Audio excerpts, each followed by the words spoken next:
crossroads. Drawing on the legacies of Kamal Brathwaite and Samuel Selvon, this big conversation asks, can the arts still serve as a vanguard of national and regional consciousness? How do we hold core truths and forge new solidarities to resist the disorientation of the present? Bringing together powerful voices across literature, film, diplomacy, advocacy, and justice, the panel examines how negative stereotypes have shaped the global Black experience and how culture can disrupt, dismantle, and reframe these narratives. Through the lens of poetry, performance, radical design, and narrative justice, we explore strategies to reclaim identity and agency. The conversation also turns tactile, considering how mass making with social commentary and art can become a portal to memory, mourning, and reconnection. Creation becomes conjuration, speaking with ancestors, listening to the land, and honoring what has been lost. Participants, as this is an interactive conversation, so we're inviting you to reflect on what you carry, and together we ask, what does it mean to make mass that mourns, remembers, and claims? What new rituals, solidarities, and visions for the post-colonial future might emerge when we honor both our people and the material elements of our future? So we zone in on building our development narrative. So with that said, we have an exciting list of, what should we say, communities with us. So we have our performance by the Dr. Anthony Mighty Gabby Carter. He's going to be sharing Black Man with us. We're very happy to have him with us and to share his time.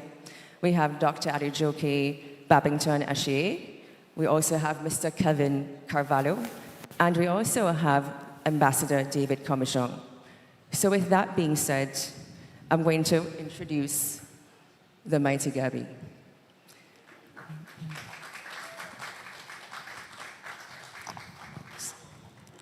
The Honorable Dr. Anthony Mighty Gabby Carter is a legendary Barbadian calypsonian, a folk singer renowned for his sharp wit, powerful lyrics, and fearless critique of politics and society.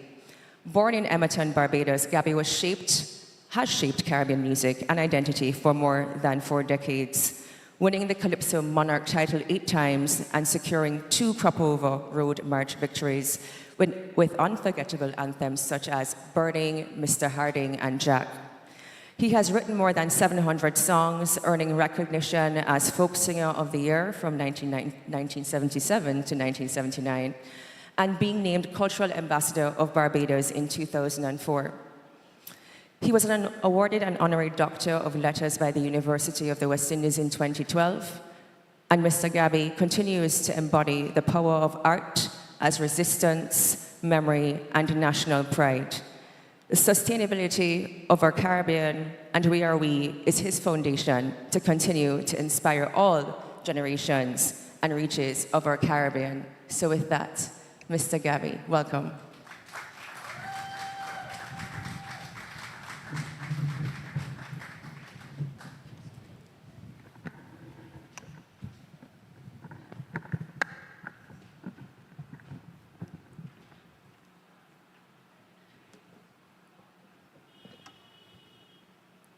Good evening, everyone. Thank you for coming. Thank you, Lisa. And it's a real privilege to be here this afternoon. And I want to sing this song simply entitled Black Man.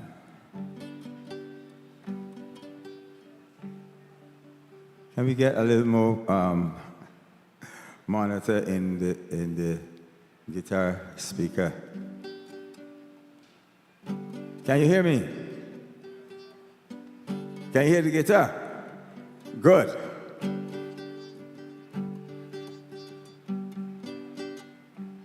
Me whole guts does boil when they say black people lazy, black people crazy, black people have no ambition. It is obvious that they're not in touch with their history. To them it's a mystery Who or what is the black contribution? So in this song, I will attempt to make a little dent, add a little accent, give light to the things black people discover and invent. Ayo, focus on great black achievement. We all know Hannibal crossed the Alps. The record shows he was looking for Roman scalps. You know he used the Gauls and the Spaniards with elephants to capture the land. But they won't tell you Hannibal was a black man. I tell them don't criticize what you don't know. Don't you nail me to the floor with no black blow. And don't you bury me in the proverbial coffin and tighten the screw. Black man, contribute much, much more than you. Black man, contribute much, much more than you. In the dictionary, a little lie is a white lie. Big lie is a black lie. And still they can't tell the reason why. Definition for extortion is simply blackmail. You know on the blacklist, a black day in your life they insist. And if you're selling goods illegally, well that's black market. And if you get catch, you would need a good white lawyer to pull you out of it. Ayo, took you from down in the pit, black pit. You hear them raising and praising King Solomon, saying he was the greatest king to rule any nation. But when he said I am black but comely, they say that part they can't understand because they didn't want you to know he was a black man. That's why I say, don't criticize what you don't know. Don't you nail me to the floor with no black blow. Oh no. And don't you bury me in the proverbial coffin and tighten the screw. Black man, contribute much, much more than you. Black man, contribute much, much more than you. In the history of Homo sapien, it is certain no other human could match the record of the black man. His creative, inventive talent is astounding, compelling and bounding. He gave us guitar, lute and mandolin. And when he had established great kingdoms and communities, these people were still cannibalistic and living in mountains, caves and trees. Hi-yo, like the apes and the monkeys, if you please. Well, them could quote everything Chris Columbus do. They say he sailed this way in 1492. They could name his boats like the Nina, the Pinta, and the Santa Maria. But they won't tell you he had a big black navigator. That's why I say, don't you criticize what you don't know.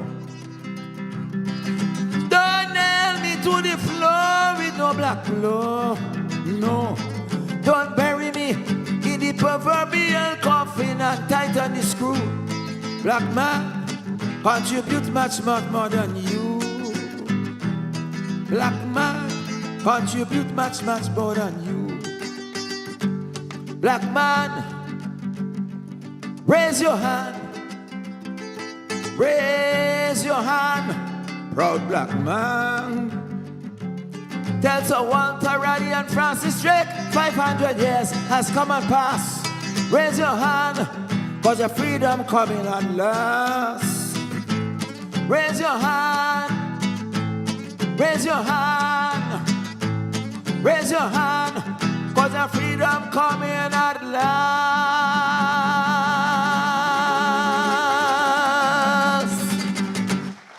Thank you.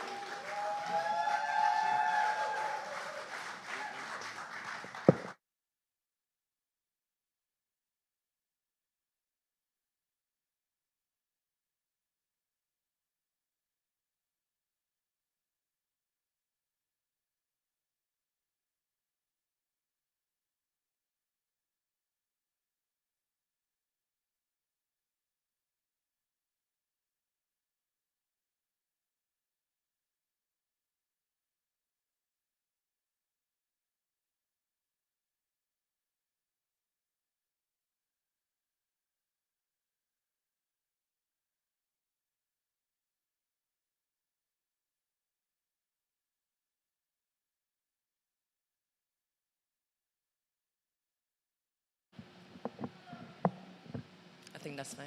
Yes. Test, test.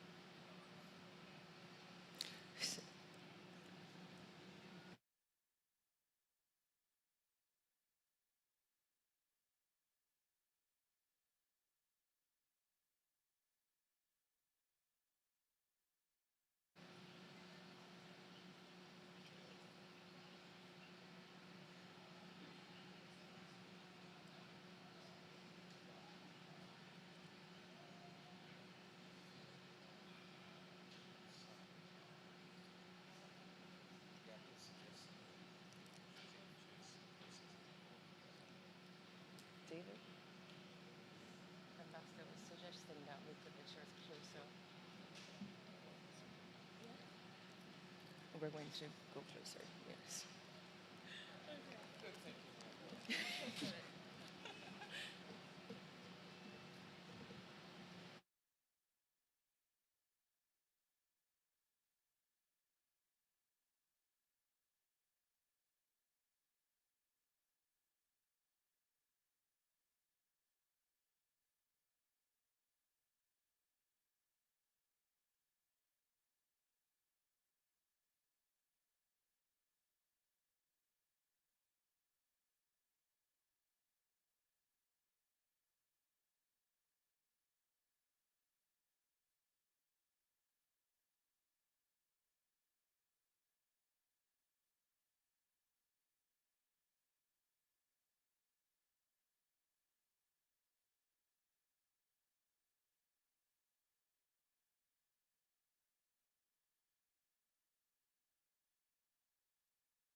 Thank you all for your patience.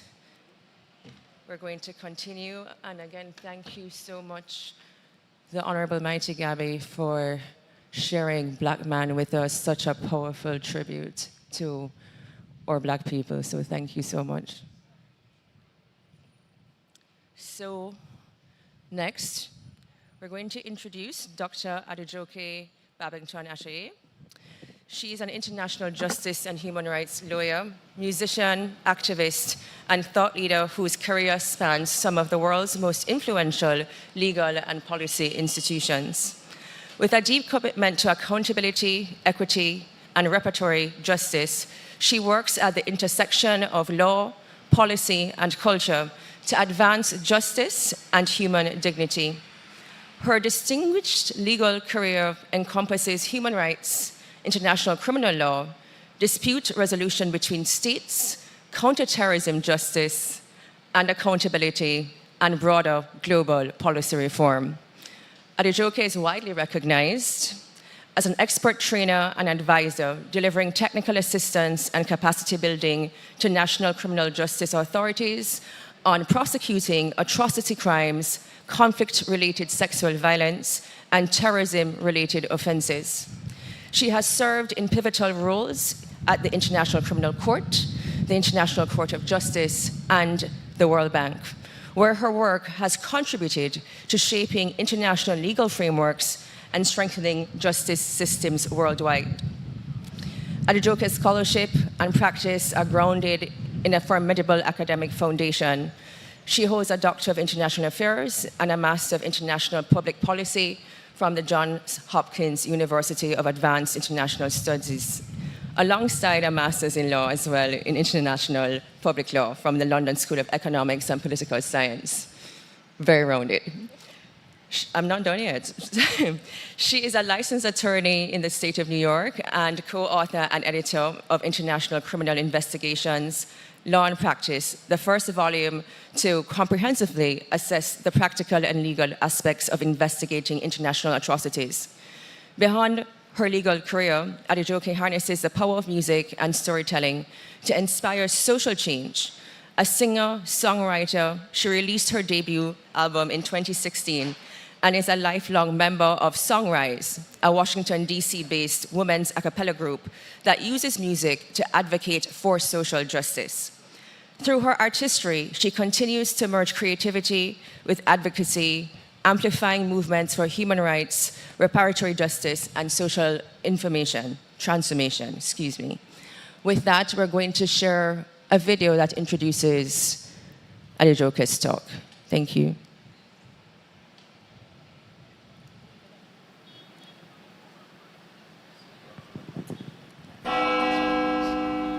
Jab born in cradle, Jab rise from the grave with molasses skin, Jab never scared, black gold in our flesh and soul, no chains can't hold, Jab walk bold, for the stories being told is yet to unfold, charcoal and oil, horns held high, for the Jab don't beg, and the Jab don't cry. Jab is resistance, is revolt against a system which have them as second class, which have them as the devil. So again, you have to understand the masquerade. Masquerade means portraying something that you're not. So remember, post-emancipation masquerade. So when we get dabbed in black and we put on our horns and whatnot, it's us satiring, it's us mocking the planters or the overseers or the oppressive force. Okay, we're black, okay, we're the devil, we're gonna get more black. And we're gonna chant you down. You carry coffins. It's not dead to us, it's dead to a slave master. So you have to understand the vibe in it.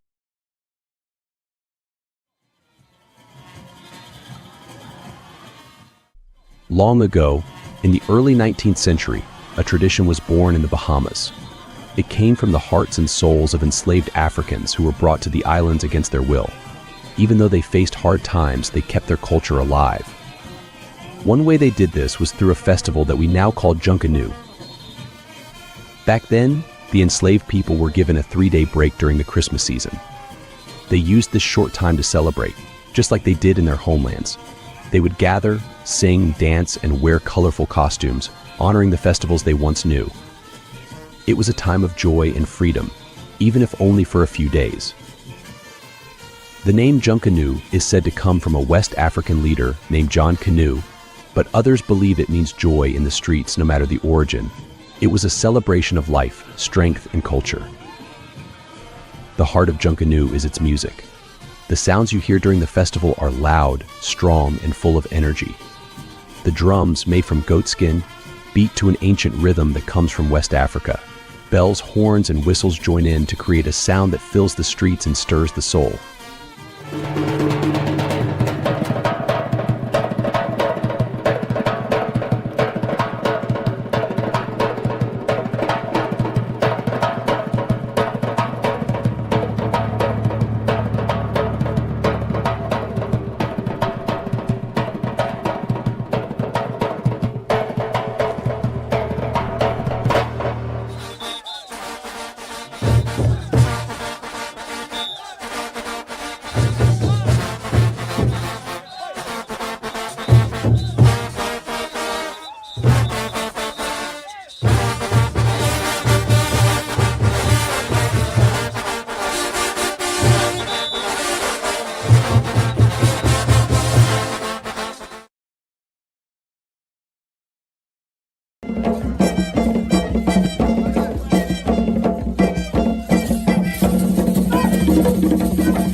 Thank you. Hello, can you hear me?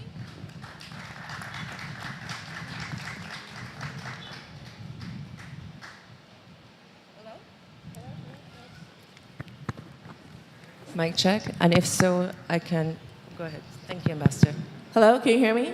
Yes. Wonderful. I am so honored to be here and to be on this very distinguished panel. Thank you so much, Mighty Gabby, for your performance.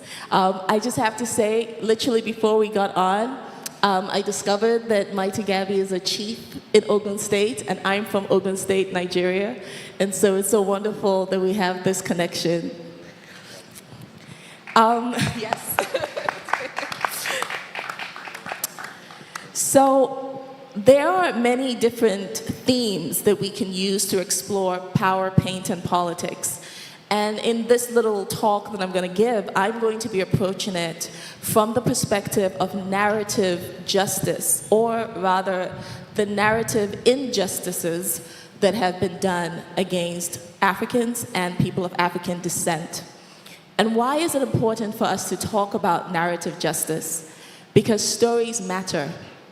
And the narratives that have been constructed about Africans and people of African descent have not only shaped the way the world sees us, it's also impacted how we see ourselves, how we navigate the world, and the experiences that we have. So when we talk about power, paint, and politics, in my mind, when I think about that and connect it, for instance, with the transatlantic chattel enslavement of Africans, slavery, the slave trade, I break it down in this way. Power. We're looking at tangible instruments of control, military force, for example, economic leverage, and also religion that were historically used to oppress and dominate people of African descent and Africans. Paint. This represents the narratives and the images that were used to dehumanize Africans. So caricatures, stereotypes, and blatant lies, such as the ones that that Mighty Gabby sang about, that the black man is said to be lazy, crazy, or lacking in ambition. And we know that that is false. And then politics. This concerns the structures, the systems, the laws, the institutions, and policies that were erected precisely to maintain this imbalance and to maintain domination and power.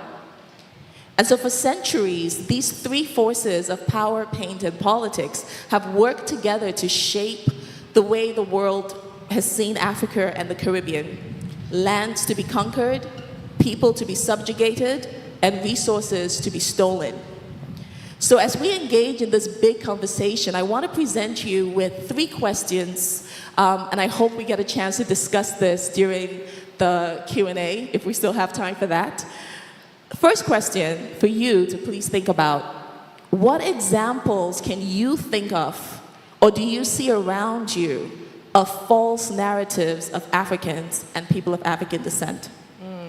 Second question: what lies or stereotypes about black people have you perhaps unconsciously carried in your life or internalized, and how have these shaped your experiences? And third, what for you does reclaiming narrative sovereignty and narrative power, what does that look like? I'd like to put some of the falsehoods in context. So before we even had the transatlantic chattel enslavement of Africans and Europeans were in contact and they did trade together. I want to quote from an article published in the Metropolitan Museum of Art's website, and it says, contrary to popular views about pre-colonial Africa, local manufacturers were at this time creating items of comparable, if not superior, quality to those of pre-industrial Europe. So I want to pause to reflect on something. European industrialization began around the 1750s. And centuries in pre-colonial Africa, local manufacturers were creating items of superior quality. I'm not going to mention the comparable, whatever. I think that person was just probably minimizing it, I would say superior quality, even then. The quote continues, "Due to advances in native forge technology, smiths in some regions of sub-Saharan Africa were producing steels of a better grade than those of their counterparts in Europe, and the highly developed West African textile workshops had produced fine cloths for export long before the arrival of European traders." And we don't need to go far in deep research to remember some of the things that pre-colonial Africa had. Timbuktu in Mali was a beacon of scholarship. We also have the oldest existing university in the world that's located in Fez, Morocco. And it was established in the 9th century, not 19th, in the 9th century by a woman. And this center of learning predates Oxford, Cambridge, and Harvard, yet it's rarely ever mentioned when we are talking about global institutions of learning. Across the continent, countless societies embody political sophistication. We have the Oyo Empire, which was a major Yoruba state from the 15th to the 19th centuries, and it was governed by a political system with effective checks and balances. However, we're often taught to believe that the fundamental principles of democratic governance originate solely from European traditions. And this is one example. The Oyo Empire is one example of where checks and balances were put in place and operated effectively. There's so many more examples that I could give, but for the purposes of this talk, I'll minimize it to that. These examples dispel the false narrative that Europe civilized Africa, or even that there was anything to civilize in the first place. So then how do you colonize? If you have a colonizing agenda, how do you civilize already existing civilizations? What do? You lie about the civilizations. You invent stories of emptiness. You create lies of backwardness, and then use these lies to justify conquest. Essentially, they used very creative storytelling techniques to support their agenda. And so, as the demand for the enslaved labor grew, European depictions of Africa and Africans shifted from awe to dehumanization, framing African societies as primitive, in need of European domination. And so this is where the white savior narrative was formed. Religion was also weaponized. I believe I mentioned that earlier. But an example I want to share from the Bible is the so-called curse of Ham. Has anyone, maybe by show of hands, have you heard of the curse of Ham? Okay, excellent. We got some people, some scholars. And so we may have heard of the story of how one day Noah was drunk and he lay in his tent naked. And his son, Ham, saw his father's nakedness. And rather than preserving his father's dignity, he went and told all his brothers about it. And when Noah woke up, he was upset and he cursed Ham's son. He didn't curse Ham, so even the name is wrong. He cursed Ham's son. Now, why is this relevant in this context where we're talking about the dehumanization of Africans? Because over time, somehow, miraculously, the story was twisted. Even though nothing in the Bible mentions Ham being black or a curse of blackness, somehow this curse was used to claim that Africans were divinely cursed to be in perpetual servitude. And so this is what was used. So what began as a story of family conflict was transformed into a moral pretext for the dehumanization and enslavement of millions and the depopulation of Africa. And so today, the false narratives continue. We may not be talking today about the curse of Ham. We may not be talking today about backwardness, but the legacies of those narratives still exist and still impact our existence. I work in the international human rights law space and development space, and these perceptions are still there. Whether we see them in immigration policies or global trade frameworks, they're still there. That top-down perception, the perception of white is best, that somehow European experts are more knowledgeable than their local counterparts.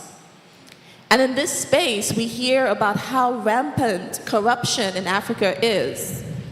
We hear stories about weak institutions, almost implying that corruption is an African thing. There's something in Africans to be corrupt. But as the Nigerian author Chimamanda Adichie has warned us, we have to be careful and wary of a single story. So I want to bring you some stats. According to a 2025 study by the European Commission, 69% of EU citizens perceive that corruption is widespread in their own countries.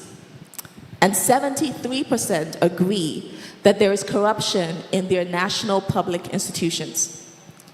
A 2021 survey by Transparency International revealed that almost 3 in 10 EU residents reported directly experiencing corruption, where they either had to pay a bribe or use personal relations and connections to access public services. And this is more than 100 million people. I want to quickly preface that I'm not trying to justify corruption in any way. I'm just trying to give an example of how the narratives shape action. Oftentimes we talk about the importance of rule of law in Africa and in the Caribbean. But this is a classic example of where rule of law is also needed in Europe. When we ignore the histories, the centuries of exploitation in Africa, the imposed systems, the erasure of our cultures, of our languages, and we blindly listen to the false narratives, we end up falling into the trap. And so it's time for us to reclaim our narrative, reclaim telling our story. In the reel that we watched earlier, we saw a depiction of Jab Jab in Grenada. And that was an example of where Masquerade was used as a part of resistance, basically to turn the false narrative on its head. So they said, we're devils, we're going to show them devils. Part of reclaiming our narrative sovereignty is rethinking the stories that shape our experience. Because, of course, these stories have costs to us and benefits to the storyteller. Our traditional practices and spiritualities were demonized. Our traditional medicines were disparaged, only for us to see these now being commodified, but not by us. And so, since part of these big conversations is not just for us to talk and theorize, but to also come up with some solutions, I hope, of course, when we have the discussion, we can hear from the audience as well. But I'd like to offer some ideas for how we can start reclaiming that narrative. One, of course, is education. The school curriculum shapes how generations see themselves. So reviewing these in order to understand and ensure that African histories and achievements are central and not simply footnotes is extremely important. Also, making funding available to support the teachers that support these generations is extremely important and perhaps goes without saying.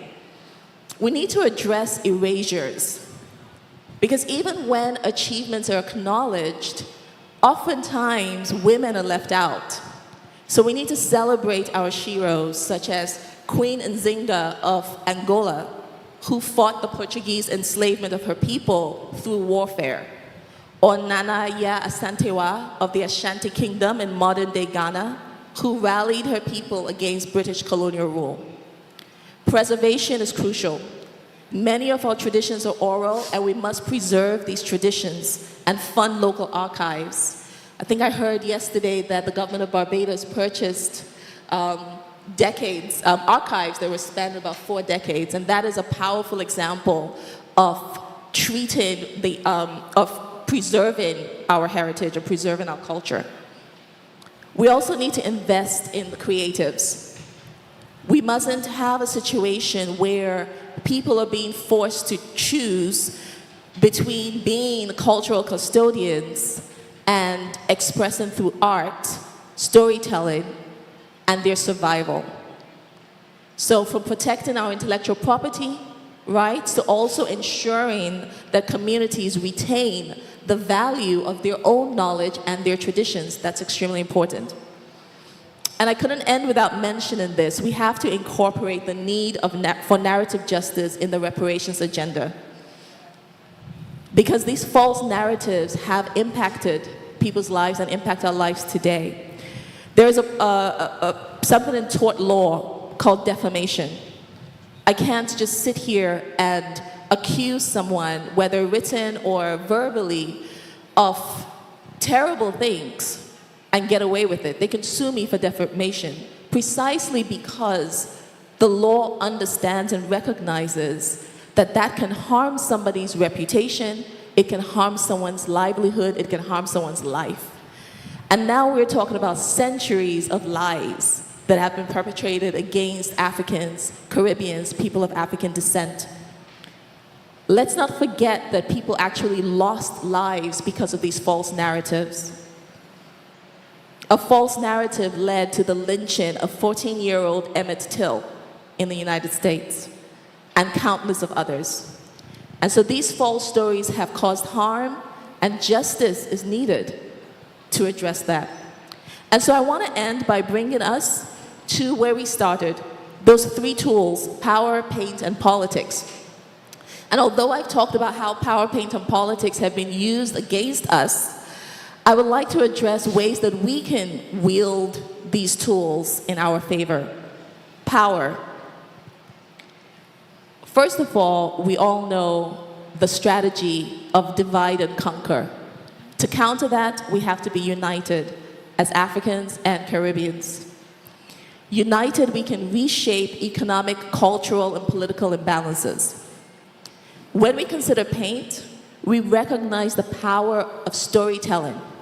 But at the same time, we have to be careful, because there isn't one African story, just like there isn't one Caribbean story. We have to celebrate our differences while being united with our collective voices.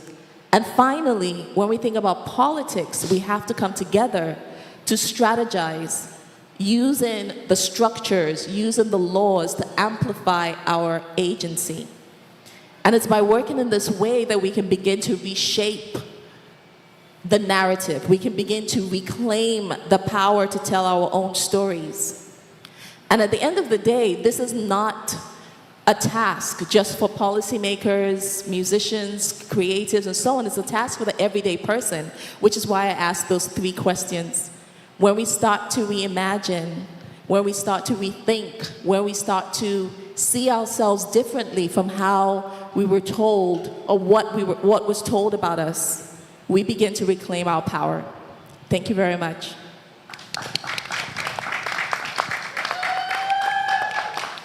Thank you, Dr. Ashaye, for that very, very powerful contribution. Narrative justice, art as resistance, power, identity, solidarity in times of disorder. Reclaiming our space, reclaiming our identity, reclaiming our voices as Africans and the African diaspora, of which the Caribbean is an extension. So thank you so much for that contribution once again. I'm now going to introduce Mr. Kelvin Carvalho. Hello, Mr. Kelvin. Mr. Kelvin Carvalho is one of Barbados' leading choreographers, artistic directors, and cultural innovators, with more than 3 decades of experience in dance and performance across the Caribbean and internationally. Trained at ESSA University in Havana, Cuba, and Bronx Community College in New York, he has produced and directed landmark cultural works ranging from the Barbados Republic celebrations and Emancipation Day events to international festivals in Venezuela, St. Martin, and the United Kingdom.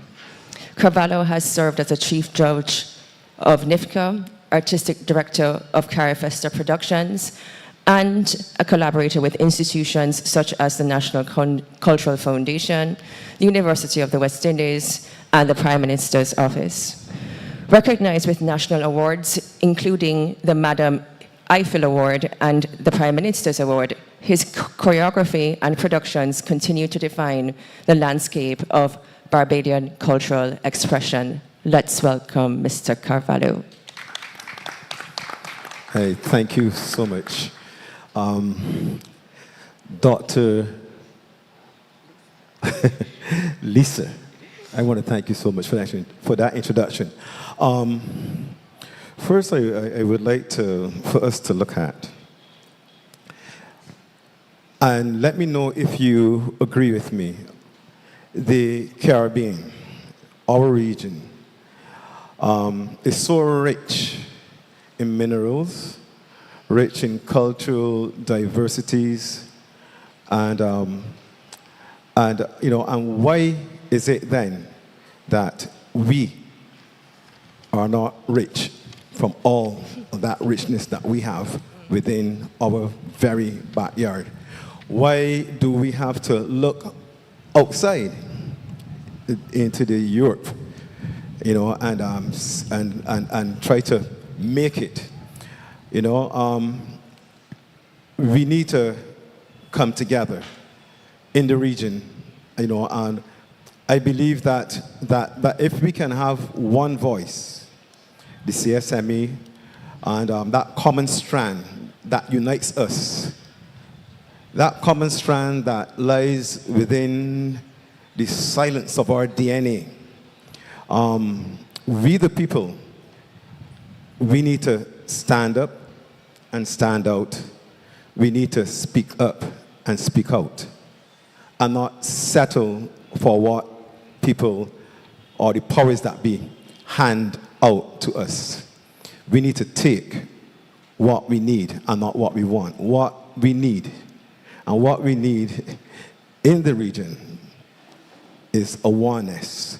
And hence, having Carrie Fester in Barbados, I am really happy to be a part of this conversation. And my topic that was interested on me is radical design and creative industries. Radical design and creative industries. I'm going to hit a few bullet points here. This is something that we really need to take seriously, especially the artists, right? Whom we tend to stray away from the arts in the region, and we go on to study to be a teacher, a doctor, a lawyer, and so on and so forth.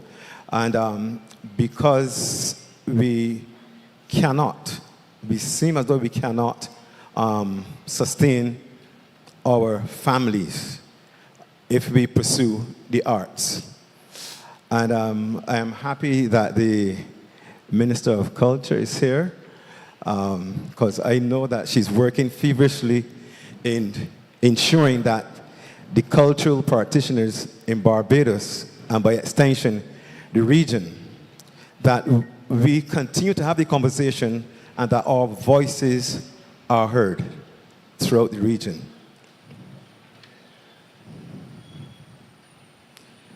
The key aspects of radical design: innovative problem solving. Radical design often invokes thinking outside the box to address complex problems in unique ways. Radical design often involves thinking outside the box to address complex problems in unique ways. How do we do that? That's my question to you, right? The creative expression, it emphasizes the importance of creativity in shaping designs that are not only functional, but are also aesthetically pleasing. The user-centered approach, successful radical design often focuses on understanding the user needs and experience to create impactful solutions. The application in creative industries, arts and designs, radical designs can be seen in various art forms, from visual arts to performance arts, where creativity knows no boundary. And I want to stick a pin here. Creativity knows no boundaries. Creativity is intellectual. Creativity is spiritual. Creativity is who we are as a people. And we are creative in resilience. We are creative in so many ways, in multiple ways. And we must not and we should not sell ourselves short after what our ancestors have been through for us. Today we stand on the ancestors' shoulders. They would have paved the way for us to be here today to have this conversation. The technological and innovation in the tech and radical designs can lead to development of new products or services that disrupts traditional marketing. So we're looking at new ways, innovative ways as we advance, as we move ahead. I'm not saying that we must forget our traditions, because the traditions are the foundation on what we stand on. But we are here to expand from within more, to take it to the next level. How would you feel that your ancestors were to come back at this time and we are still where they left us? Which means that no progress would have been made. So we need to embrace all that we have, all that we are as a people within the region, as black people, you know, and not suppress our imaginations. We need to stop suppressing our imaginations, stop suppressing our creativity. And I am seeing a lot of work happening here in Barbados. And again, our culture minister, the Honorable Minister Monroe Knight, is pushing feverishly for the artists in Barbados to be able to make a living from our creative expressions. And I believe that is a forward step, forward thinking for us here in Barbados, and I'm sure that will happen and is happening within the rest of the region. But we need to come together. As I said before earlier, why is the region so rich in culture? Why is the region so rich in minerals? And we are still seen as a third world country. We are still not able to make a living, a substantial living from our riches that are right here in our backyard. How do we transform our riches into a reality that we can live, that we can not be seeing, that the Europeans will want to come to the Caribbean instead of we wanted to go to America and Europe and so on. They should want to come to Barbados. The culture that we have here, I mean, is truly amazing. And even as I sit here and I look in the audience and I see my brother from St. Vincent, who I met for the first time. He would have studied at the University of the West Indies, but I met him for the first time in Venezuela at a cultural festival, right? So that's to show you that how close we are. We are one people, and we need to have one voice, a single voice, right? And as black people, as people of the region, we need to stand up and stand out. Speak up and speak out. And once we approach our future endeavors with that in our blood, I mean, it's there already, but we need to reignite it. It's in our DNA. We are people of resilience, and we are people full with creativity. Sustainability, the radical designs can also apply to creating sustainability solutions that addresses environmental challenges. The potential impact, cultural shift. Radical designs can influence culture and behaviors, leading to more innovative and a more open-minded society. And it's happening today as we speak, right in this very moment. That is happening here at Carifesta. The social changes, it can also be a powerful tool for social change, addressing the issues like inequality and access to resource. Radical designs and creative industries have the potential to transform various aspects of society, from technology and arts to social structures and environmental sustainability. I want to thank you for giving me or lending me your listening ear attentively, and I hope that my contribution was palatable enough for you. Thank you. Thank you, Mr. Carvalho. Thank you so much for that contribution. It is very interesting that we have a theme being weaved here, as you can hear. I think Mr. Carvalho was very adequate with saying, using art as social change, also taking back our voices, our space, cultural resilience, resistance, sustainability.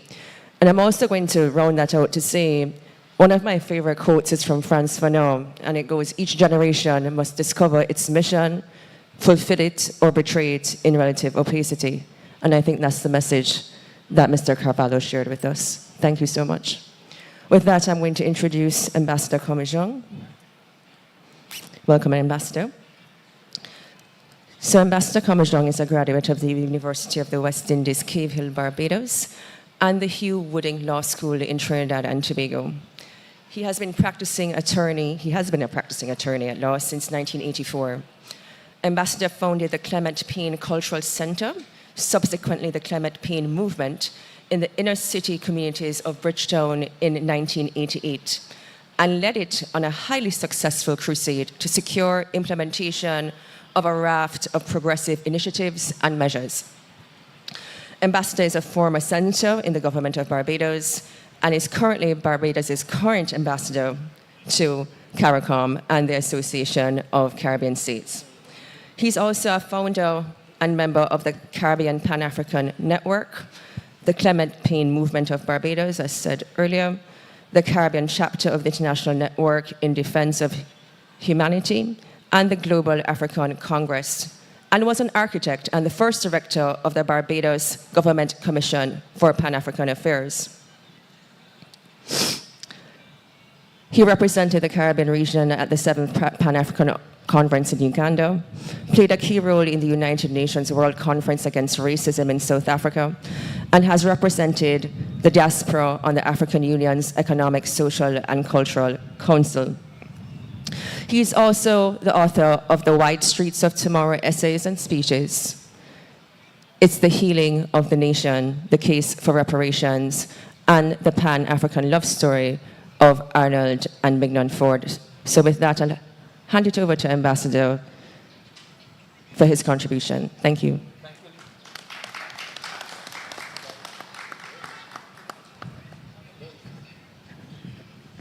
Hello. Thank you, Lisa. Good evening, brothers and sisters, comrades all. I want to begin my discourse by connecting with Adejoke's presentation. I also want to make a connection with Brother Carvalho's presentation. But as a reparations activist, I want to say that we have come to recognize that an intrinsic part of our reparations campaign has to be the deconstruction of the myth of Western civilization and Western superiority.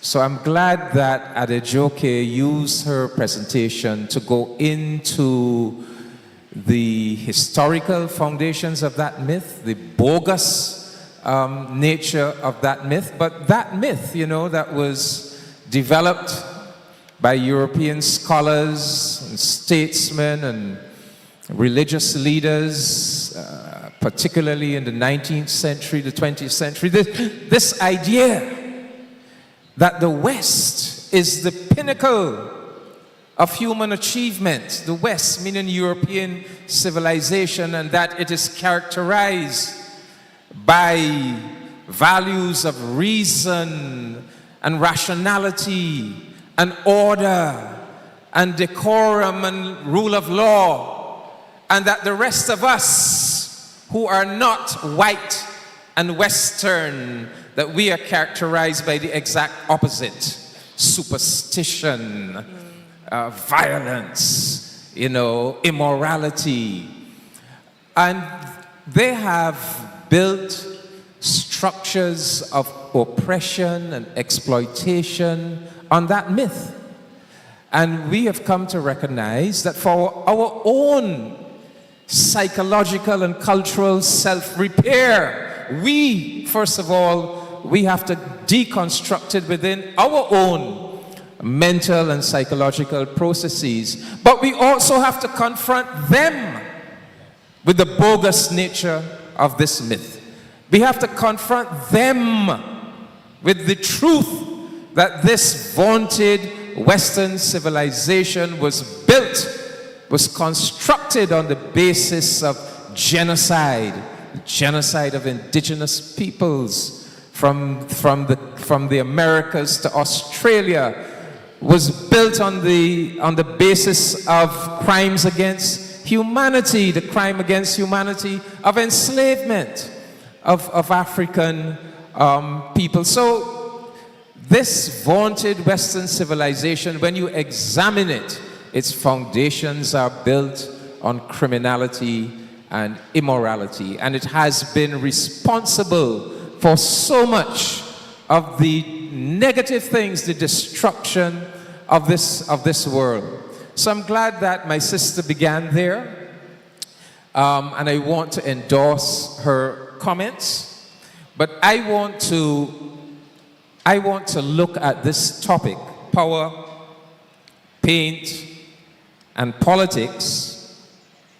The role of Caribbean culture, art, and artists in an age of disorder and neo-imperialist resurgence, and within that context, how negative stereotypes have shaped the Black experience globally, and how we can disrupt and dismantle them. I want to look at that topic from the vantage point of the here and now, the contemporary reality that we are facing.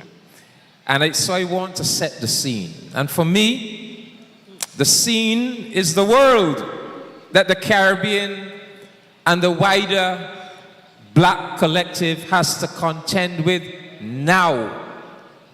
The invasive and all-pervasive foreign and elite-owned social media that imposes this cultural penetration upon us, that subverts our thinking, subverts our culture, our society. The exploding murder rates across the Caribbean, the flood of guns that is coming into our region from the United States of America, and we don't know how are these guns coming into our societies in such magnitude. We are living in a world disfigured and undermined by a transparent genocide against the Palestinian people, perpetrated and facilitated by the most powerful countries in the world. We are living in a world in which there's a deliberate flouting and subverting of international law. There's a deliberate attempt to destroy the United Nations system.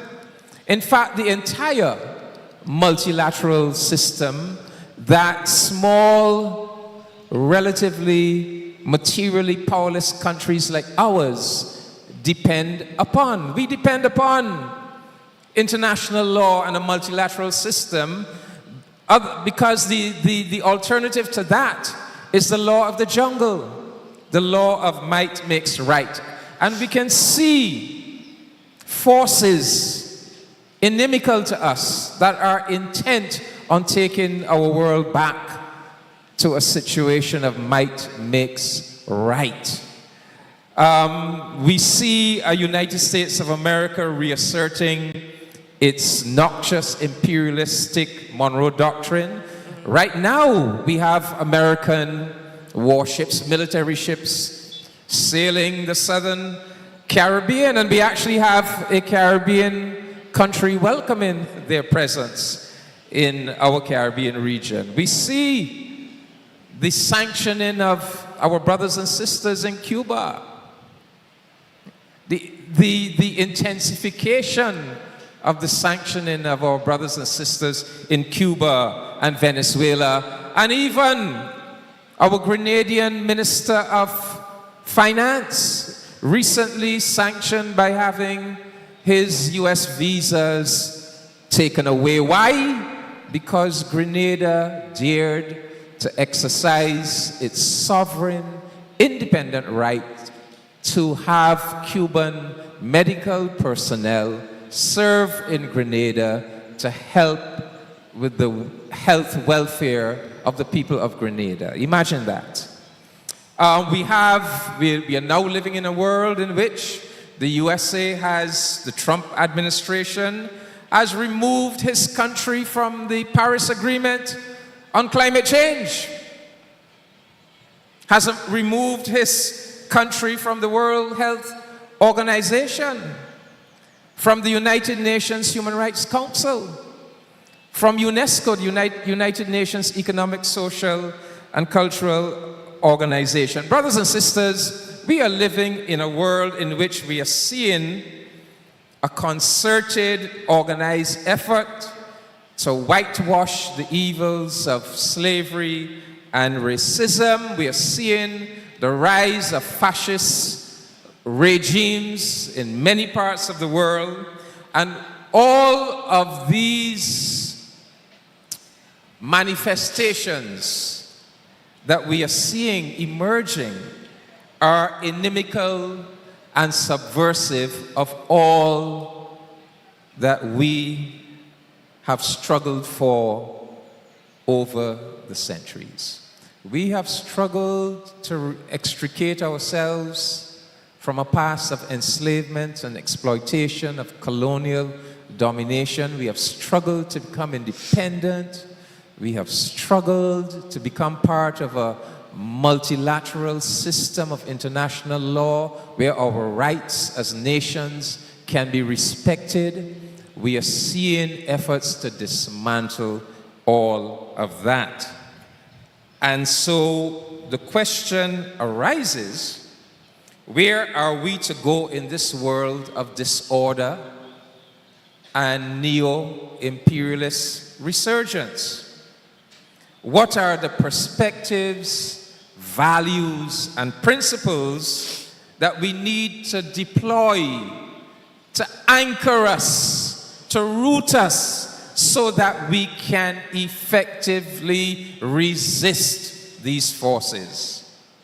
And what role can the arts and our artists play in helping to root us, to orient us? And when I say us, I mean, yes, we the people, but also our political and governmental leaders. Do artists and the arts have a role to play in equipping Caribbean nations and governments and political leaders and Caribbean society to be able to resist and to withstand what we see coming our way? That is the question. And I want to permit me to examine that question. Permit me to begin with a very revealing and instructive revelation from Barbados's premier artist. I am speaking about the great Kamau Brafitt. He left us in what, 2021? But he is the greatest artist that we have produced. And I want to share with you an extract from Kamau's essay entitled Timeri, first published in 1970. And in this essay, Kamau is reflecting on his personal history. Kamau went to school here in Barbados. He won a Barbados scholarship, the late 1940s, that took him to Cambridge University in England. And this is what he said: I found and felt myself rootless on arrival in England. And like so many other West Indians of the time, I was more than ready to accept and absorb the culture of the mother country. I was, in other words, a potential Afro-Saxon. When I saw my first snowfall, I felt that I had come into my own. I had arrived. I was possessing the landscape. But I turned to find that my quote-unquote fellow Englishmen were not particularly prepossessed with me. I reassured myself that it didn't matter.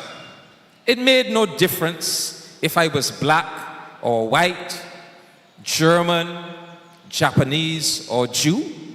All that mattered was the ego trip, the self-involving vision. I read Keats, Conrad, Kafka. I was a man of culture. But the Cambridge magazines didn't take my poems. I felt neglected and misunderstood. Then, in 1953, George Lamming's In the Castle of My Skin appeared, and everything was transformed. Here, breathing to me from every pore of line and page was the Barbados I had lived. The words, the rhythms, the cadences, the scenes, the people, their predicament, they all came back. They all were possible, end of quote. What Kamau is saying here is that what saved him from becoming an Afro-Saxon, a lost soul, what we would call a roast breadfruit, what stopped him from that fate was George Lamming's iconic novel about Barbados. George Lamming's iconic novel that deconstructs colonialism and white superiority and showed the complexity and the strength and the valuableness of our own Barbadian and Caribbean civilization. And that young man, having been saved the fate of becoming an Afro-Saxon, went on to become the greatest nationalist, indigenous, creative intellect of Barbados. If he had become an Afro-Saxon, he would never have produced his classic poem, Negus. The poem that we Barbadians and I would say we Caribbean people, when we need a work of art to remind us about who we are and our fundamental right to sovereignty and self-determination, we go to Kamau's Negus. It is not enough to be free of the red, white, and blue, of the drag, of the dragon. It is not enough to be free of the whips, principalities, and powers. Where is your kingdom of the word? It is not enough to pray to Barclays bankers on the telephone, to Jesus Christ by shortwave radio, to the United States Marines by rattling your hip bones. We need to understand that line when those American warships sail the southern Caribbean. I must be given words to shape my name to the syllables of trees. I must be given words to refashion futures like a healer's hand. It is not enough to be pause, to be whole, to be void, to be silent, to be semicolon, to be semi-colony.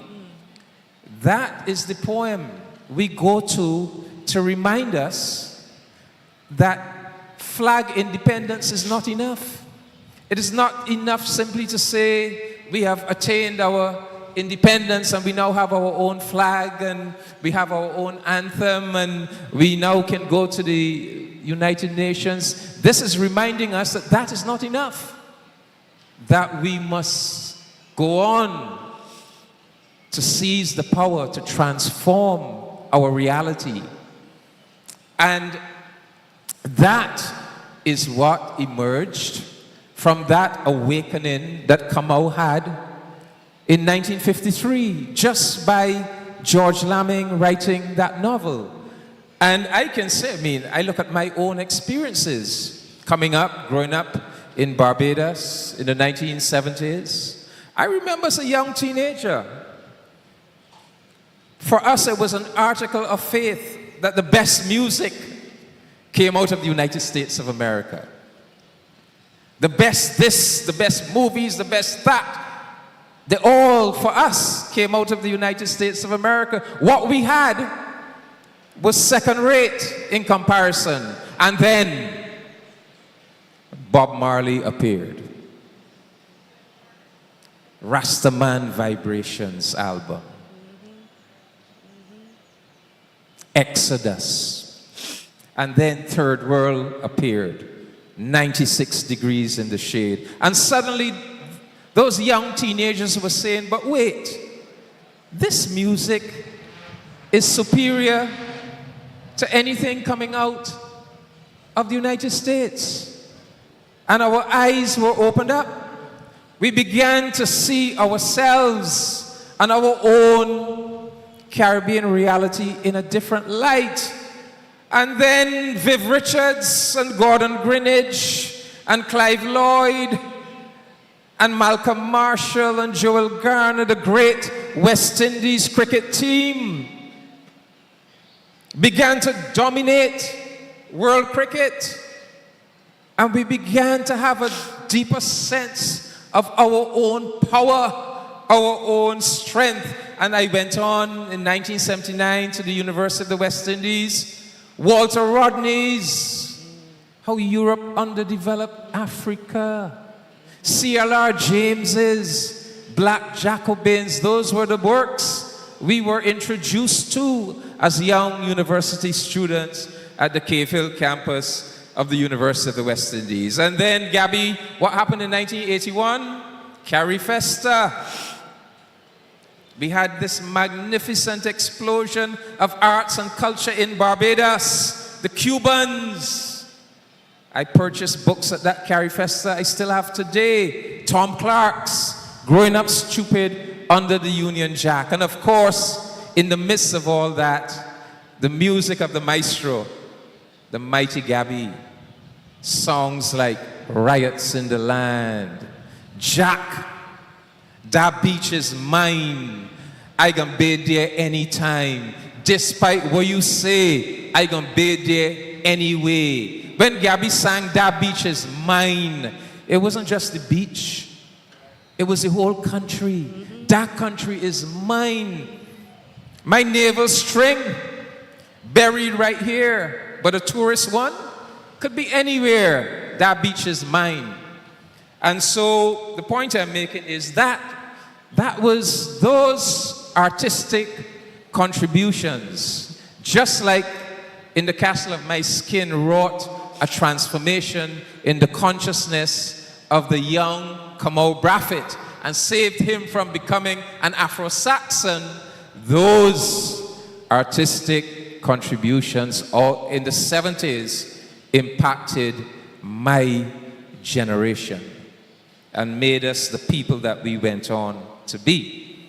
And brothers and sisters, we are in the midst of our Carrie Festa 15, and in preparation for Carrie Festa 15, of course, I look back at the beginnings of Carrie Festa. There's a very important book called Georgetown Journal by Andrew Salke, the Jamaican writer. He chronicles those early meetings in Georgetown, Guyana, of writers and artists. The Convention of Writers and Artists in 1970 in Georgetown, Guyana, that conceptualized Carrie Festa. And the great Guyanese writer and editor A.J. Seymour, back then in 1970, this is what he said. And this should be the motto of this and every other Carrie Festa. He said, the creative artists of the Caribbean have a very special cultural burden to bear and a very demanding role to play in the total social and political development in the region. They are involved in an unwritten educational program and praxis for all the people. In short, the Caribbean cultural contributors must see themselves as a vanguard who will help to liberate the creative energies of the Caribbean people and help our societies to create a new life out of the chaos of underdevelopment. You understand the burden he's laying upon the artist? He is saying that the artist must be a vanguard that is involved in an educational praxis with the people and must play a critical role in helping our societies to create a new life out of the chaos of underdevelopment, out of the chaos created by slavery and colonialism and underdevelopment. And you know, that is something that we really need to ponder on very seriously. We began the modern phase of our history in this region as evil, barbaric, oppressive slave societies. Societies that were designed to dehumanize and crush our African ancestors. The first concentration camps were not in Nazi Germany in the 1930s. The first concentration camps were to be found right here in places like Barbados, in those early sugar plantations of the 1640s and 50s. Places that were designed to dehumanize our ancestors. Our ancestors resisted. They resisted. They found ways to protect their intrinsic humanity. They never lost it. They resisted physically, militarily. The slave rebellions were numerous, but they also resisted culturally. They found a way by using arts and culture to craft a nurturing, humane space for themselves in those evil and barbaric slave societies. And if you examine, and they humanize. Prime Minister Motley and I like to talk a lot about the role that our people played in humanizing those evil and barbaric slave societies. When we look at the societies, when we look at Barbados today, and you think where it came from, when you go back and you examine that barbaric concentration camp of a society in the 17th century, how did we produce this? A society that respects humanity, that nurtures human beings and their development. Who created that? Who transformed that? It was our ancestors, our people. And if you look at the music, the poetry, the folklore, the proverbs, the dance, the nation language, the visual arts, the literature, the theater, the spirituality, the craft work, everything in these societies that are truly creative and original are the product of what George Lamming called the people from down below, the true creative humanizing elements, the product of the people from down below. And so we have created a culture because we came out of great oppression. We have and great efforts to dehumanize us. We have created a culture of social democracy. Some of us say democratic socialism, but we have those principles that say to us that every human being is entitled to nurture. Every human being is entitled to education and health care and housing and to be cared for. A society, that is the kind of society that we have created for ourselves. But, as I said, that is under threat. All of that is under threat by forces that say, no, we must go back to oligarchism. We must go back to plutocracies. We must go to systems in which everything is commodified. Human beings are seen as superfluous, that we can transparently commit a genocide against the brown people of Palestine as if those human lives are worth nothing. And if they believe brown lives are so worthless that they could even show it on television as they exterminate them and starve them, what do you think they feel about black lives? So this is what we're up against. And we need our arts and our artists. We need values and principles to anchor us and to undergird us. Every time you turn on your radio, you hear the radio calling programs, you hear people bemoaning about the lack of values and principles. And yes, we need values and principles. But how do you equip people with values and principles? How do you do it? How do you equip young people with values and principles? Do you preach at them? Do you simply say to them, "Thou shalt not steal"? Well, preaching might help a little bit. But how do you get values and principles to be more than mere dogmatic assertions, "Thou shalt not steal"? How do you get them to be part of a person's interior makeup such that they come to think and feel with values, such values and principles? Well, one way of doing it is through the arts. That is why one way of doing it is through conscious music and profound poetry and inspirational films and classic iconic novels. That is one way of doing it, you know. And when we look at there's so many examples where the artists have shown us the way. The artists has helped equip us, societies, with values. All of the arts. If you look to Haiti, the Haitian painters, you know, the great iconic Haitian painters, Hector Hippolyte, Philomé Aubin, the painters did it for them. Barbados, if you go around Barbados, you see the Buster statue.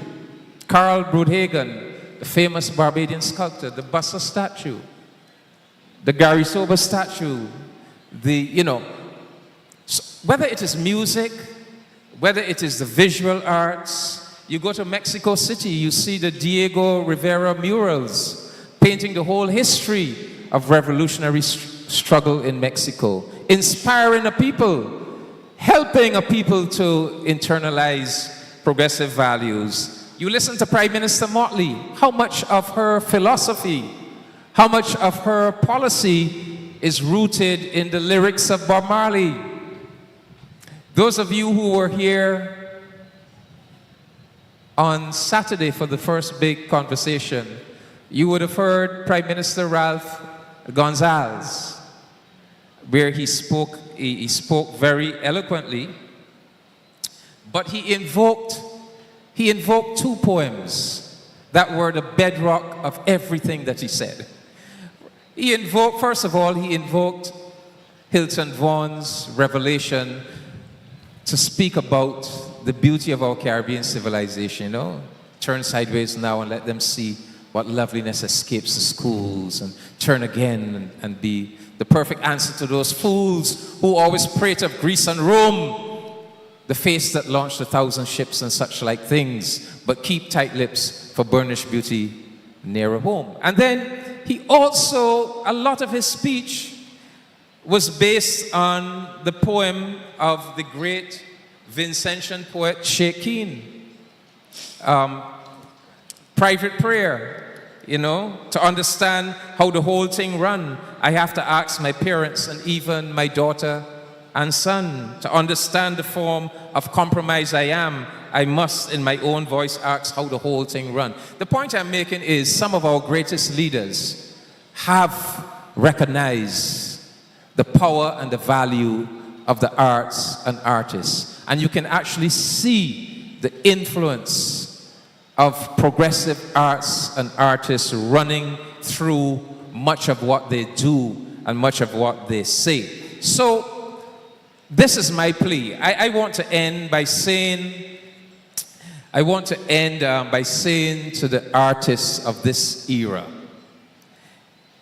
it is not enough to make music that makes bodies jump and whine and walk up or drink rum.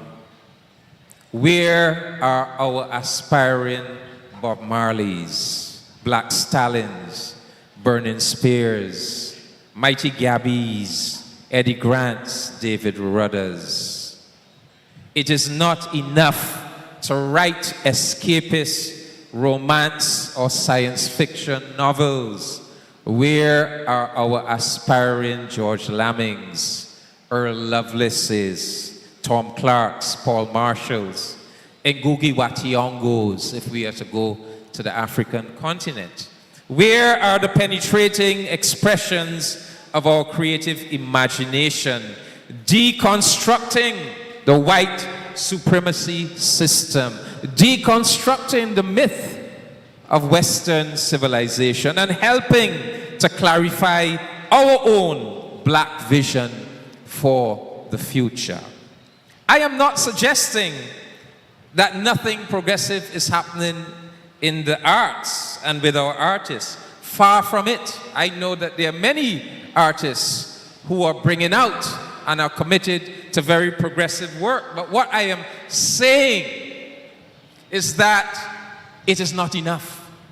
What I am saying is that in this current period of crisis, when we are facing some of the most fundamental existential challenges that are threatening to undo everything that our ancestors struggled to build, now more than ever, we need our committed, progressive, creative artists. And so that is the point I'm making. That is it. I'm not saying that we don't have the Lamming-like figures and the Prophet-like figures and the Gabby-like figures. I'm not saying that, but I'm saying that whatever we are doing right now, it is not enough. And it is not enough because we are facing a moment of grave existential challenge. And we have to be equipped to meet that challenge. Our leaders, our political leaders, our governmental leaders, but we too, the people, we have to be equipped to meet that challenge. And the artists are perhaps best equipped than anybody else to help us to internalize those values and principles, to root ourselves, and to help us to clarify a progressive black vision for our future. Thank you very much, ladies and gentlemen. Thank you so much, Ambassador, for that very, very powerful contribution, history lesson, and also call to arms. You know, sometimes you have to understand deconstruction to know how to construct. And with that also being said, the importance of our artists and our creatives to understand or to help us understand our past and history so we can move forward stronger together. So with that said, this takes us to the end of the panel as we are now, but we would like to hand it over to the audience to see if you have any questions or comments for the panelists. And tech team, do you guys have a mic back there by chance?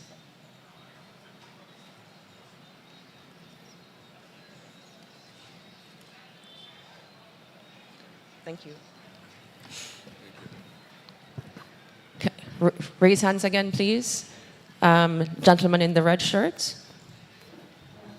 Could you state whether it's a question or a comment and who is it directed to, please?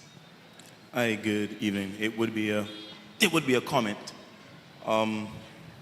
First of all, I want to say thank you to, how do I pronounce your name again? I want to make sure I get it correctly. Adejoke. Adejoke. Your presentation as a filmmaker, I appreciate and I respect the work that you have done. The panel is very interesting because my father knew David Commichon, spent a lot of time with him. I've traveled with both Gabby and Carvalho. And I've performed on this stage just the 26th of July on a performance which was basically celebrated the riots in Barbados. But Commission raised a very important point about where the artist, and as an artist and an educator and a principal of my own school here, I can say two things. One, the voice of the artist is stifled. And I heard what Carvalho said in relation to the minister. Now, anyone in Barbados knows I speak my mind freely, no political affiliation. I would not say that enough is being done for the artists, because the light guys, the sound guys, the guys doing the film, and I've worked all three in my lifetime, are paid more than the actors that are on that stage. They're paid more than the dancers that come on the stage. And I'm not saying technically that anything is wrong with the profession. I'm saying that the problem is that when you pour your soul into rehearsal and you come on stage and you perform, and Carvalho would remember we went to Venezuela in a very poor state, and the lights went off, and people took out their cell phone and turned on the lights so they could see the performance, and they cried. I've traveled the world performing, and I've never experienced that.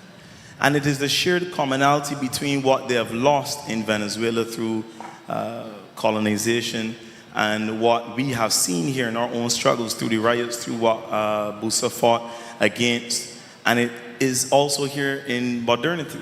We don't respect the artist because we don't understand what the art is. We don't understand the time it takes to create the art. I've sat with Gabby, and you know this, many times. I watched Gabby create a song in literally 2 minutes. Beautiful. But it starts as poetry because he is a poet first, a storyteller second, and then a performer in terms of artist third. The other aspect of it for me is the education. As a teacher, I find that we spend a lot of time on Western civilization and not looking into ourselves, and it is one of my criticisms of the current education transformation, because nowhere in there am I hearing what is happening with the African people, the books, in the castle of my skin. I had the pleasure of working with Kamal Brathwaite when we did O'Dali's Choice at the Arbar Center and George Lamming at the same time.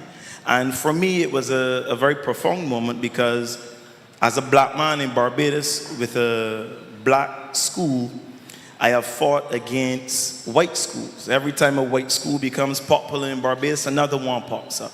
When you ask the black schools to come together, they don't understand what it means to work together for one common good and use the education system to deliver what it is that we're discussing. Because power, paint, and politics, the last one is the one that we have issues discussing, politics. Our political leaders in the Caribbean most of them do not come from an artistic background. They're either lawyers, some have been doctors, some have been career politicians. So how, therefore, can you expect to change policy? Then the ministers of culture themselves, very few have spent time rooted in creation of the art. I would probably say, to my mind, maybe one or two, John King and a few others from the Caribbean that I've traveled to. So you have a situation where you're expecting those who've never walked the road to create a policy to shape the future when they don't understand the struggle. And I said this at a meeting today, and I see two ladies here that would have been at the storytelling workshop Paul Keynes Douglas did. One of the most, he is the most excellent storyteller to my mind in the Caribbean, just like Mark Fingal is the greatest MC in the world to me. But who knows that? Barbadians don't appreciate it. They don't know what they have. I sat in the classroom with Rihanna. We went to school together. And no one expected Rihanna to become Rihanna. But once she did, then everyone realized Barbados, much like Malcolm Marshall, Sir Garfield Sobers. But the art is different. The younger generation, they do not appreciate the time it takes to create quality art. So you're going to get the ChatGPT references, you're going to get the shortening of words to create a song to make money or to create artistic disciplines. Theater is the most underused of all of the performing arts. Music has a pathway to make money. Dance, to some extent, you have, and I was glad to see Alvin Ailey here, But theater is the one thing for me that when I went to school allowed me to see history through the lens of performing arts, see how Africa has always been showcased as underdeveloped until it traveled, much like many Barbadians believe Venezuela to be negative, until it traveled. I've been to Venezuela 3 times in the last 12 months. And we've been to anti-fascist conferences. And I can say with certainty that people in the African diaspora, they need the artists to create the work. But to the last point I want to make is the money. When I've worked, and I've done so many things in life, when I worked, I was training to do lighting. I remember doing the course at IGM a long time ago. And as an actor and as a dancer, you would make more money doing this. So it's easy for them to do this. But when you ask for, and you put the invoice, let's say you are charging $5,000 to do a spoken word piece, you're going to hear from the same policymakers, some of who would sit right in this room, but that's too much money for what you ask, and you need to bring it down. But a musician can come and charge the same thing for a song that they created 10 years ago. And that is one of the issues that we have. And if we can't sit down and talk about it realistically, I would love to have a conversation with the Honorable Prime Minister who was here and watched the show, and the Minister of Culture. I'm sorry she left. Because these are the type of conversations we need to have if we expect policy to change and artists to feel as though they can actually create and make money from the art they do, or else we're going to be doing things during the day and then in the night. So like in New York, where Alvin Ailey has become a powerhouse in international dance and performance, it's a whole business. You are a professional dancer. I cannot say anybody from Barbados can do that fully unless they're either an academic, which is interesting, like Commission's daughter as well, or someone who is in a position to make money from either doing law, like Andrew Pilgrim does, and he did the play yesterday. But very few artists who are actors, like myself, or maybe Jaquel or Deanna or others from around the region, can say we make a living fully. And it is not that the art isn't good. It is that, like I said in the beginning, the voices of the artists who really want to create, those voices are stifled, and the policymakers do not really understand what it takes and the cost and the input, cost and time to create these works. But I would not say big conversation, I would say big dialogue. Thank you, Frank. Thank you for that contribution. Very important. Please. Is it a question or a comment, sir? And to who? Comment. Probably a question after commentary. I heard Brother Commission made a statement a few minutes ago where he stated we need more Tasson overtures, we need more George Lammies. Yeah, hold the mic close. We need more Gabbies. I beg to differ though. I'm going to show you why, right? We need to follow the instructions of these people. Heroes keep coming after heroes, teachers after teachers. Could even say prophets after prophets. And we keep asking for more. When the simplest thing to do is to follow the instructions of the ancestors. Gabby have a song. That's black man boy from black man, what happened, Gabby? Instructions, man. You can walk from the globe, wind through the more popular, what word I want to use here? Industrial sector where there's stores, people buying and selling. I had a meeting 2 Sundays ago. Remember to hold the mic. Sorry, Yes. I ain't a regular to this.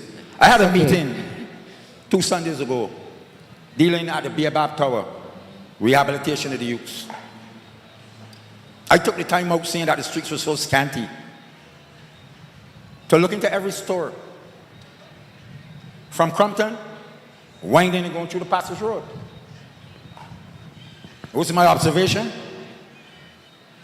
I did not find one store owned by an African Barbadian. One.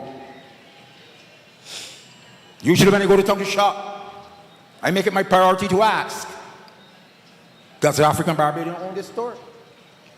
Then I make it a priority to spend my money there. I've been doing that for 30 years. Now I ask, heard the Prime Minister say 3 days ago that there's people spreading unnecessary panic. Unnecessary panic? Wherever Magic one. Tell me where our and these people that own these businesses, and don't play no racist thing with me because I ain't gonna work.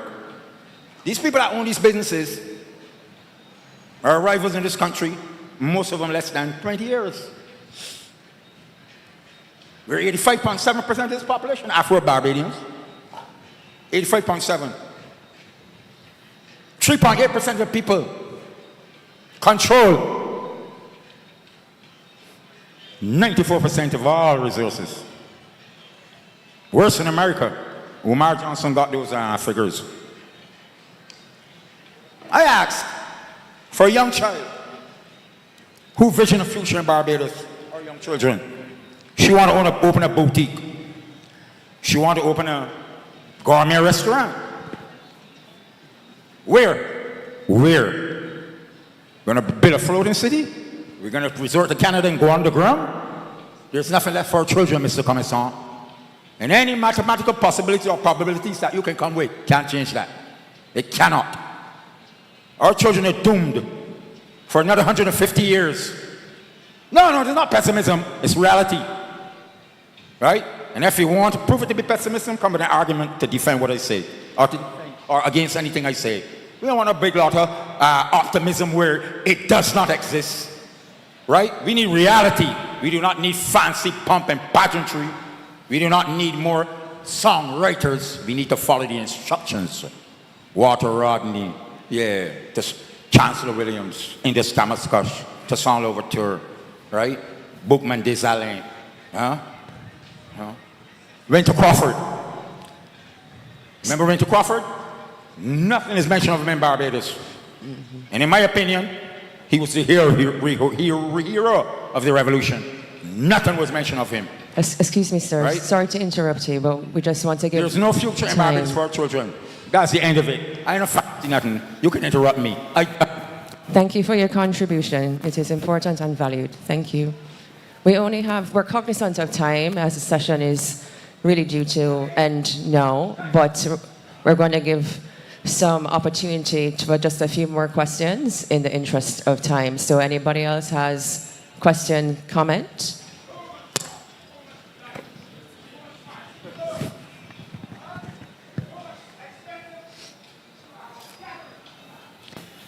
That means no. Panelists, do you have anything to add? Do you have anything to add before I close us out? Can I? Yes, please. Everybody, good evening again. I just want to thank everyone for coming. And I just want to say this, to add to what David said, to add to what my dear, loving Nigerian sister, Adejoke said, and to add to what Kevin said. People don't understand that we keep saying how we are so highly educated, when in fact, if we examine it deeply, we will find that we are miseducated. Because when I went to school, for example, I was told that we had no history by a so-called highly intelligent teacher. Because he knew no better. He was sending the message to me that was sent to him previously. But then when I left school is when I became educated. Because in school I was miseducated. They were teaching us how to make a living, but not how to live. This is the big difference. Or how to become conscious and recognize who you are. All of that was said was in a negative way. Africa is backward. Africa is, we should be glad that we were enslaved. A man actually told me that his history teacher. So, but when I began to research after leaving school, then I realized the truth. That the opposite was the truth. That instead of Europe educating us, that we educated Europe. That we gave them all 7 liberal arts. Maths, science, biology, astrology, astronomy, music, and linguistics came out of Kemet that they renamed Egypt. That's a Greek name. That's not the real name. Right? And we could go on and on about names and so on. But I am saying to you that when we had universities, that they were living in mountains, caves, and trees, as I said in the song. So look at what the Moors did for them afterwards. We went so far as to teach them how to bathe. They did not know. They used to be scared. They thought that by bathing that something would go wrong with them. So we had to teach them how to bathe, apart from all the other things that we taught them. So my re-education brought me to the point where I had to now regurgitate in a different way and try to re-educate my people, which was a difficult task and still is a difficult task because they are suffering from neo-colonialism. And when you suffer from neo-colonialism, you have mental slavery up here. It becomes really hard to take it off. And then when you come to religiosity, they teach us what they know or what they were taught as well. So if you stood up and you said, there was never Jesus, people go, he's an atheist? And they don't understand that the name Jesus was created by the Catholic Church 500 years ago at the Conference of Nicaea.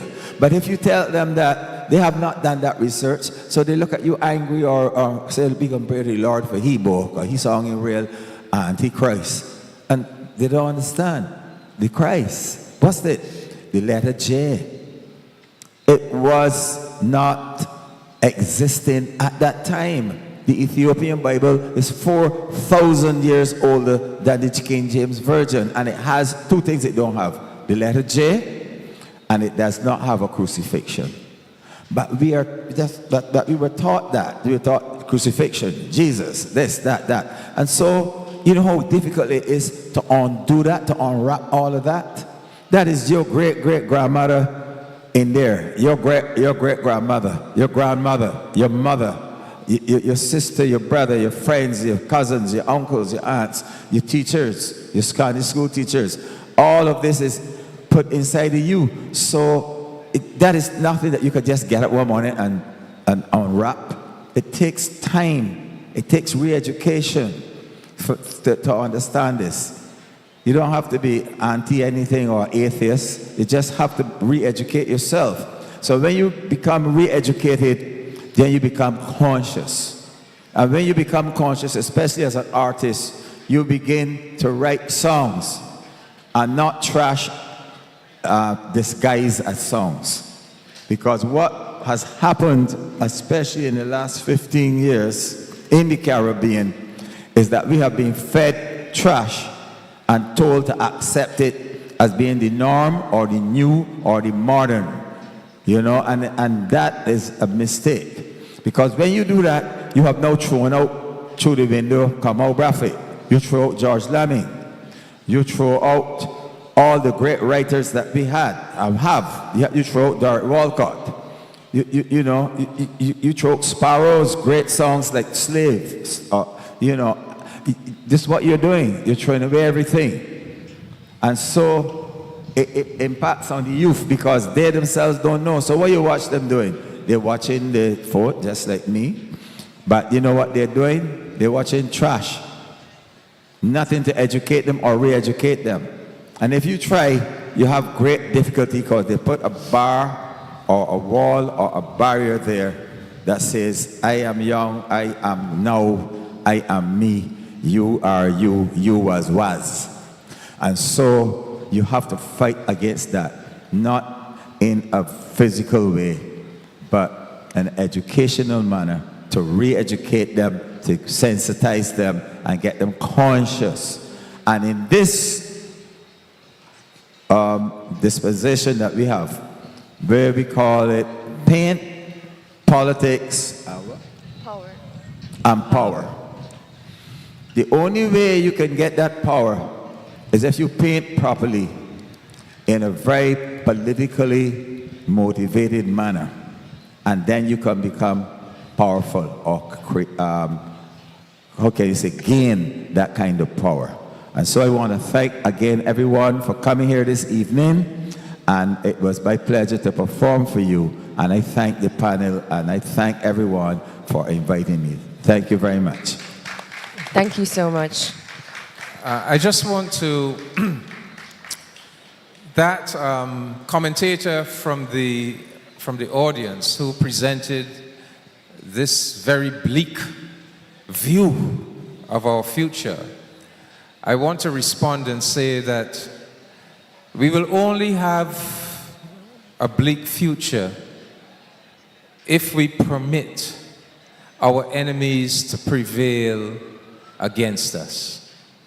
So we possess a culture, a nation, a Caribbean civilization that was wrought out of centuries of struggle and effort by our ancestors.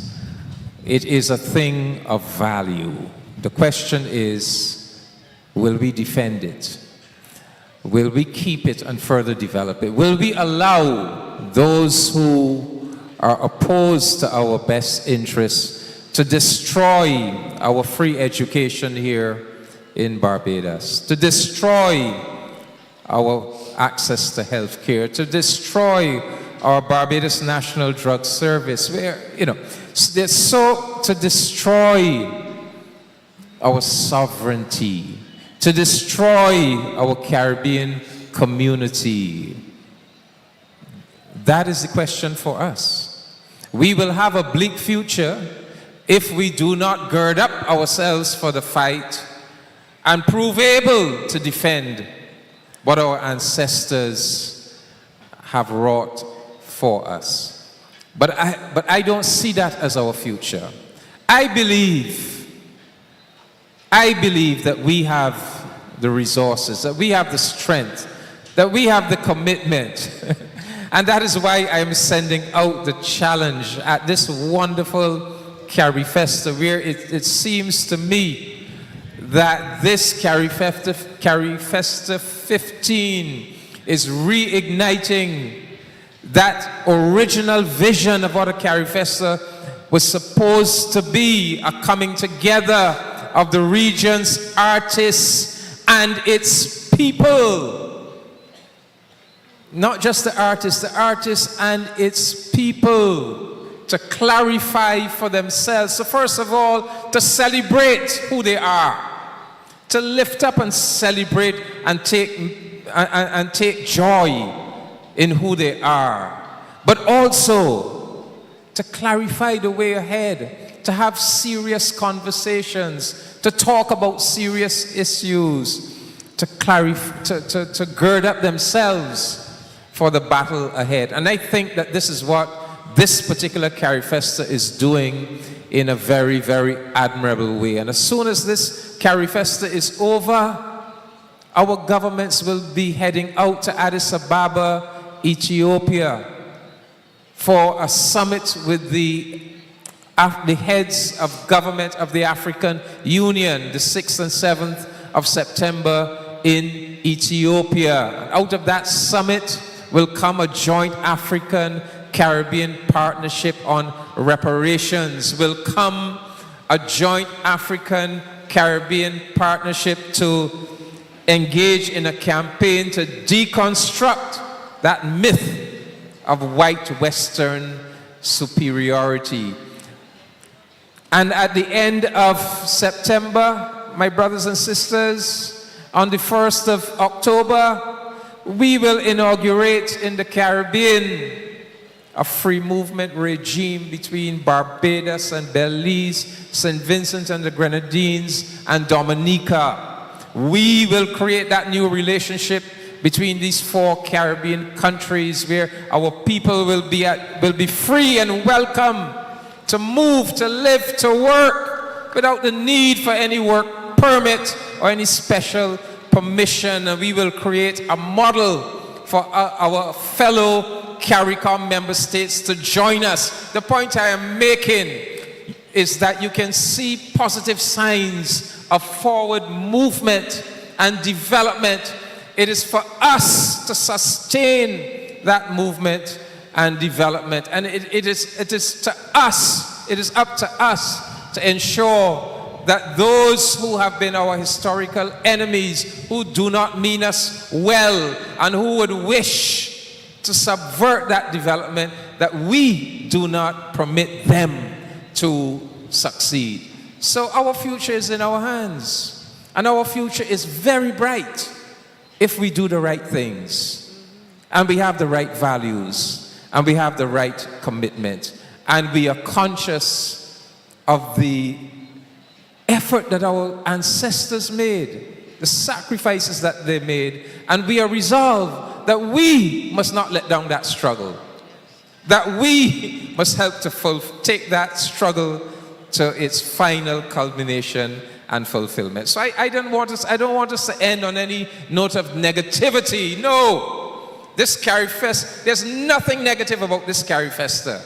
It is a positive coming together of the Caribbean artists and their people. And we must have that resolve that we are going to forge a powerful and positive future for our Caribbean civilization. Amen? Amen. Amen. All right. Thank you so much, Ambassador, and especially for ensuring that we end on a high note. So power, paint, and politics. It has been quite a conversation that we've had today. Well, discussion, learning opportunity, call to arms, big conversation. So if we look at it, power, paint, and politics, art as resistance, identity reclamation, and solidarity building. In the Caribbean, creation is more than expression. It is survival, memory, and prophecy for a future. Let us carry that forward. With that, good night, and please be safe. Thank you.